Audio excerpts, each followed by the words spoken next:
আসসালামু আলাইকুম, সবাই কেমন আছেন? আশা করি সবাই ভালো আছেন। তো কিছুদিন আগে আমি একটি বাগান বিলাস গাছের কিছু কাটিং করি। তো সেই কাটিংটা এই জায়গায় করছিলাম। তো কাটিং করে ঢাইকা দিছিলাম। তো আজকে আপনাদেরকে একটু দেখাই যে কাটিংটা কেমন হয়েছে। তো গাইস, একটু ক্যামেরাটা ক্লোজ করবেন, দর্শকদেরকে দেখাবেন যে আমার এই বাগান বিলাস গাছটা কেমন হয়েছে। আমি একটু দেখাই, যদি একটু দেখান কেমন হয় দেখি। আশা করি খুশি চলে আসছে। অনেকদিন হয়েছে। ওয়াও, এ তো দেখতেছি প্রতিটা গাছেই খুশি চলে আসছে। এই দেখুন, অনেক সুন্দর হয়েছে।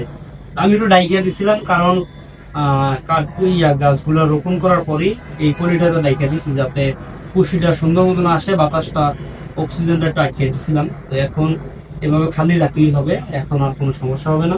এই যে দেখতে পাচ্ছেন, এই যে প্রতিটা কুশি কিন্তু অনেক বড় বড় হয়ে গেছে এবং প্রতিটা ডালাই আমার কুশি আছে, একটা ডালাও কিন্তু মরে নেই। তো কিছুদিন আগে, অল্প কিছুদিন হয়েছে।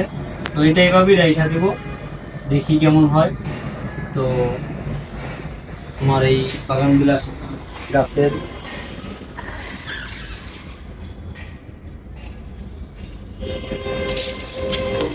এই যে দেখুন, একবার প্রতিটা গাছে কিন্তু খুব পাতা চলে আসে এবং কি দুই তিন পাতাও মিলে গেছে। এই যে, হ্যাঁ, খুব সুন্দর হয়েছে আসলে। তো এই চারাগুলো আমি আমার দর্শক যারা আছেন তাদের উদ্দেশ্যে বলতেছি, আমি একটা গাছ এক একজন ফলোয়ারের জন্য দিব।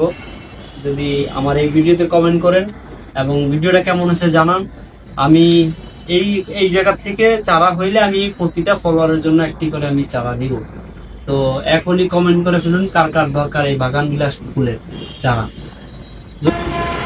এই যে এই ফুলের কালারটাই হবে, আমি যেই কাটিংটা করছি এই গাছ থেকে কাটিংটা করছি, ফুলের কালারটা হবে ঠিক এরকম।